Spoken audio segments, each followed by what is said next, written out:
இந்த choice filling process அப்படிங்கிறது வந்து 23 ஐஐடிஸ் அண்ட் வந்து 31 என்ஐடிஸ், அதுக்கப்புறம் வந்து 38 government funded technical institution plus Indian institute of engineering and science and technology formally known as பெசூன் பேர், Bengal engineering college science university at Shibpur. இது எல்லாத்தையும் நீங்கள் வந்து என்ஐடிஸில் 31 என்ஐடிஸை நீங்கள் ஆர்டர் பண்ணணும். இதில் ஒரு சாய்ஸ் அப்படிங்கிறது ஃபார் எக்ஸாம்பிள் நீங்கள் ஐஐடி பாம்பே மெக்கானிக்கல் அப்படிங்கிறது ஒரு சாய்ஸ், ஐஐடி பாம்பே கம்ப்யூட்டர் சயின்ஸ்க்கு ஒரு சாய்ஸ்.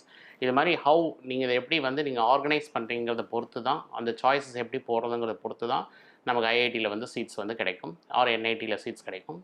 இது எல்லாம் சேர்த்து நான் சொன்ன எல்லா இன்ஸ்டிடியூஷனும் 31 என்ஐடிஸ் அண்ட் வந்து 23 ஐஐடிஸ் அண்ட் வந்து government funded technical institutions and 26 triple IDs எல்லாத்தையும் சேர்த்து ஒரே சாய்ஸ் ஃபில்லிங்கில் நீங்கள் பண்ணோம். அதுதான் நீங்கள் இந்த ஜோசா சாய்ஸ் ஃபில்லிங்கில் நீங்கள் வந்து பண்ணுவீங்க. இதில் மொத்த சாய்ஸஸை போடும்போது இன்ஸ்டிடியூஷன், கோர்சஸ், காம்பினேஷன், இதில் உள்ள கன்ஃபியூஷனில் தான் மாணவர்கள் வந்து நிறைய மிஸ்டேக் பண்ணி ரேங்க் வாங்கினதுக்கப்புறமும் சீட்டை விட்டுட்டு போகிறாங்க.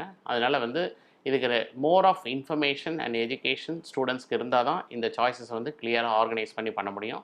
இல்லைன்னா the children will commit a mistakes.